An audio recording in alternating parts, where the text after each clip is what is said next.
네, 요즘 부동산 시장도 그렇고요. 자산 시장도 출렁이면서 많은 분들의 관심이 쏠리는 곳이 또 있습니다. 바로 세금인데요. 오늘은 세율이 가장 강하다는, 세다는 상속세에 대해서 알아보는 시간 가져보도록 하겠습니다. 자산관리 전문가 한 분 모셨는데요. 동양생명의 베테랑 웰스 매니저 나오셨습니다. 안녕하십니까? 네, 안녕하십니까. 동양생명 웰스 매니저 이인길입니다. 오늘은 우리의 자산 물려줄 것인가 아니면 남겨줄 것인가에 대한 주제로 좀 얘기 나눠보도록 하겠습니다. 물려줄 것인가 남겨줄 것인가? 이게 얼핏 듣기에 비슷한 말 같거든요. 네, 맞습니다. 이제 그냥 일반적으로 그냥 훅 지나가면서 듣게 되면은 같은 의미 아니냐라고 생각이 되는데 사실 자산가들 입장에서는 남겨줄 것인가라는 것은 사전에 계획 없이 그냥 살아생전에 쭉 자산을 쓰다가 소비하다가 돌아가시는 시점에 남는 자산이 그냥 자연스럽게 이전이 되는 약간 수동적인 의미의 이제 의미이고요. 물려줄 것인가라는 것은 상속이 개시가 되기 전에 상속할 때 어떤 여러 가지 문제점을 계획을 해서 미리 사전에 준비를 한다는 것이죠. 그래서 되게 능동적이고 계획적인 의미라고 이해해 주시면 될 것 같습니다. 자, 그런데 이 물려줄 것인가 남겨줄 것인가에 따라서 축복이 될 수도 있고 비극이 될 수도 있다? 이렇게 들었는데 이건 무슨 의미입니까? 네, 맞습니다. 이제 가장 가까운 예로 들자면은 올해 상반기에 이제 삼성의 이제 고 이건희 회장님께서 돌아가신 지가 한 6년 정도 됐거든요. 2020년도에 돌아가셨으니까. 근데 이제 삼성 이건희 회장님께서 남겨주신 재산이 22조였습니다. 그리고 이제 상속세로 내라고 했던 그 고지서의 그 금액은 12조였거든요. 그 어마어마한 금액인데 이게 이제 6년 만에 이제 그 세금이 완전히 납부됐던 그런 일인데요. 사실은 12조라는 금액이 어떻게 납부됐냐면은 주주로 있었던 그 가족들이 배당을 받고 그다음에 주식을 담보로 해서 이제 대출도 받고 그다음에 이제 각종 이제 세법에 의한 어떤 분석에 의해서 이제 그런 세제의 어떤 재원을 마련을 했던 그런 부분들이 되게 계획적으로 이루어졌다라는 것이죠. 이런 것이 이제 물려졌다라는 의미로 이제 일맥상통할 수 있는 그런 사례인 것 같고요. 반대의 어떤 그런 사례도 최근에 이제 있었던 게 청혼 아이스 좀 안타까운 사례이긴 한데요. 청혼 아이스는 많이 아마 우리 청취자분들도 익숙한 기업일 텐데요. 예, 뭐 가정에 이제 정수기라든지 이렇게 이제 많이 깔려 있는 그런 업체입니다. 근데 이 청혼 아이스 정수기 업체가 사실은 되게 토종 정수기 업체예요. 근데 이제 33년 동안 단 한 번도 적자가 나지 않은 흑자 행진을 이루었던 그런 알짜 이제 그런 회사였는데 창업주가 이제 안타깝게 작년에 이제 돌아가셨던 어떤 일이 있었습니다. 창업주가 돌아가시면서 청혼 아이스의 주식을 많이 갖고 있던 창업주에 대한 상속 재산에 대해서 상속세가 부과됐는데 그게 약 2천억 정도 됐었던 것이죠. 상속세 납부는 유족들이 내야 되는데 그 유족이 낼 만한 어떤 상속세 재원이 없었던 관계로 결국은 회사의 주식을 사모펀드에 전량 이제 매각하는 어떤 그런 안타까운 일이 있었던 것이죠.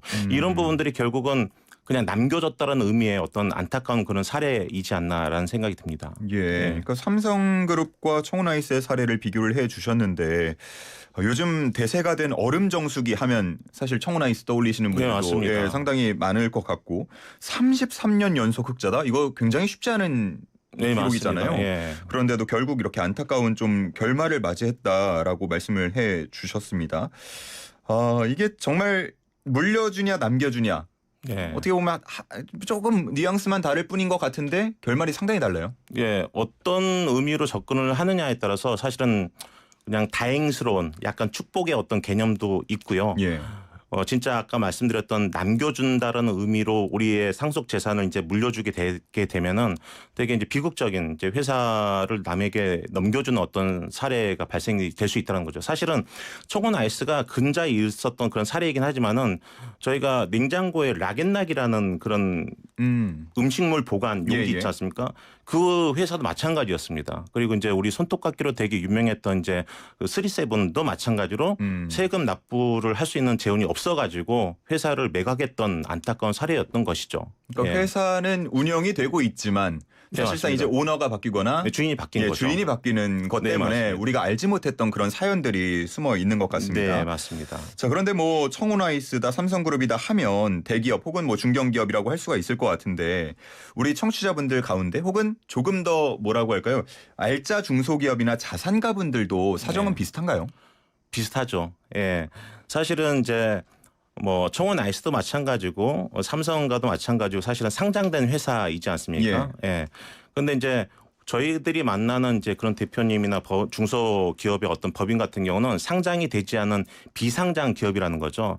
그러다 보니까 매일마다 등락이 있는 주가를 잘 흐름을 파악을 하지 못하고 1년에 한 번씩 법인세 납부 후에 이제 주식 가치가 평가가 되고 그런 상태에서 나의 주식은 5천 원짜리 아니야라고 생각했던 그 주식이 돌아가시는 시점에 50만 원이 돼버리는 예.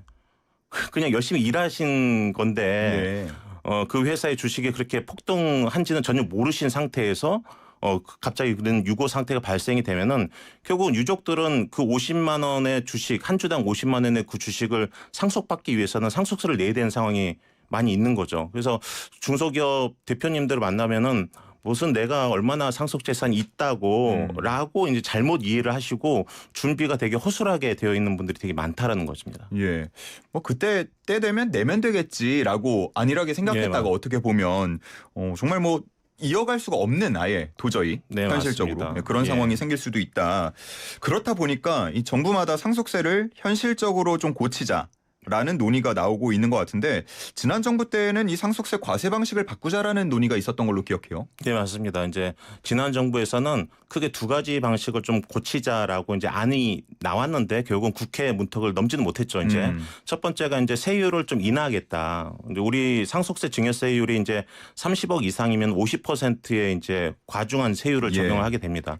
근데 이 세율을 40%로 내리겠다라는 첫 번째 안과 과세의 부과 방식인데요. 이제 그게 이제 유산세 방식, 유산 취득세 방식 이게 두 가지로 나눕니다. 이것도 비슷해서 헷갈려요. 네, 그렇죠. 그렇죠. 근데 이제 우리 현행법상에서는 상속세는 유산세 방식이고요. 증여세는 유산 취득세 방식으로 이제 계산이 됩니다. 그러니까 받는 사람이 받는 만큼의 세금을 내는 것이 유산 취득세예요. 증여세가 이제 거기에 해당이 됐는데 이 상속세가 유산세 그러니까 아버님께서 30억을 물려주시고 30억을 받는 자녀가 3명이라고 한다면은 사실은 10억씩 이렇게 가잖아요. 그러면은 유산 취득세 방식이면은 한 사람당 10억 받았다 계산이 되고 거기에 대한 세금을 각자 내게 되는 그런 구조인 거죠. 그런데 유산세 방식 지금 현행 방식은 30억에 전체 맞습니다. 그러니까 세율이 높다 보니까 아무래도 이제 전체적인 어떤 세금의 규모가 좀 더 나가게 되는 그런 방식이었던 거죠. 이 방식을 지난 정부에서는 증여세 방식처럼 유산 취득세 받는 사람이 받는 만큼 세금 내는 구조로 바꾸겠다라고 했는데 결국 국회를 넘지 못했습니다. 왜 통과가 안 됐던 겁니까? 아무래도 세금을 좀 낮추는 것에 대해서 되게 민감하신 분들은 돈이 좀 많고 자산가이시잖아요. 그 대상이 되게 이제 좀 큰 쪽, 이제 자산의 규모가 큰 쪽에 있다 보니까 일반적인 서민들의 입장에서는 뭐 물려주시는 재산이 없다 보니까 세금 낼 대상도 아니고 하다 보니까 그렇게 많이 깎아주는 것은 부자 감세 아니냐 이런 이슈가 있었던 것이죠. 그래서 근데 올해 이제 8월 달에 정부에서 세법 개정안이 이제 나온다고 예고가 되어 있습니다. 다음 달이요? 근데 크게 변화는 되지는 않겠지만은 거기 가운데서 이제 세금과 관련된 뭐 가업상속 공제라든지 아니면은 상속세 공제에 대한 그런 얘기도 언급되지 않을까라는 예상이 되고 있습니다. 그 말씀해주신 가업승계 상속공제, 이거는 뭐 대안이 안 되겠습니까? 보면은 그 요즘엔 너무 많이 알려졌지만 그 외곽에 있는 대형 베이커리 카페 이런 것들 많이 이용해서 세금 없이 승계하려는 분들도 있다고 들었습니다. 이게 이제 올 초에 이제 국무회의에서 이제 나왔던 얘기인데요. 이제 이재명 대통령께서 이제 아니 베이커리 카페는 사실은 커피는 아무 데서나 많이 팔잖아요 이제. 근데 베이커리 카페라고 해가지고 거기서 제빵을 해야 되는 그런 기구도 있고 제빵 기술자가 있어야 되는 거고 그 기술자가 만든 그런 빵을 우리는 가업을 이어가는 기술로 인정을 했던 것이죠. 그럼 빵이 없으면 기술이 안 된다. 빵이 있어도 빵을 납품받아가지고 판매하는 건 인정이 안 된다는 거죠. 그렇죠. 직접 만들어야 되고. 네네 맞습니다. 뭐 그런 부분에 대해서 이건 가업이냐 이거는 가업이 아니지 않느냐 시중에 보이는 그런 커피숍과 뭐 다를 게 뭐가 있냐 이제 이런 의도였었던 것이고요. 그리고 그런 뭐 외곽 지역에 가면 대형 베이커리 카페가 있지 않습니까? 근데 카페 규모도 크지만은 못지않게 큰 게 이제 대형 주차장 이런 것도 있습니다. 사실은 그 주차장의 부지 역시 이제 우리가 토지의 가격이 반영된 부분이기 때문에 좀 원래 이제 아버지 때에서 이제 이런 자산을 물려주기 위해서 대형 베이커리 카페를 차리고 그다음 제빵사를 고용을 하고 크게 지었는데 결국은 이런 게 가압상속 공제 최대 600억까지 공제가 되는 그런 혜택을 보기 위해서 하는 것 아니냐라고 이제 좀 이슈가 되면서 이번 세법 개정에서도 약간 좀 많이 손질이 되지 않을까라는 생각이 듭니다. 말씀하신 것처럼 이제 손질이 어느 정도 또 많이 알려진 혹은 암암리에 이제 진행이 되다가 이제 알려진 것들은 손질이 되기 마련인데 그러면 말씀해 주신 것처럼 수동적인 남겨둠을 버리고 주도적으로 재산을 물려주기 위해서 해당되는 분들이 당장 실행해야 할 전략이 있겠습니까? 예, 한 3가지 정도 이제 전략을 좀 이렇게 말씀드리고 싶은데요.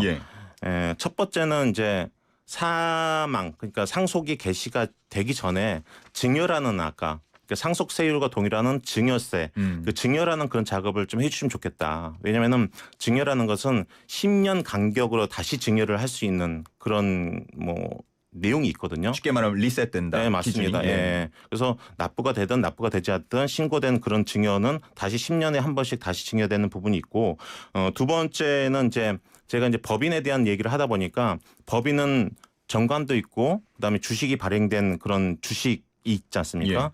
그 주식을 소유한 분들이 우리는 주주라고 얘기하는데 그 주주가 아버지 한 명이라면은 100% 주주잖아요. 이분이 돌아가시면 큰일이지 않습니까? 그러니까 사전에 돌아가시기 전에 이 100%의 그 지분율을 좀 낮추자라는 거죠. 아까 말씀드렸던 10년에 한 번씩 자기가 갖고 있는 그 주식의 지분율을 자녀들에게 이전을 해가지고 그런 상속이 개시됐을 때 상속 재산을 낮추자. 이게 첫 번째인 거고요.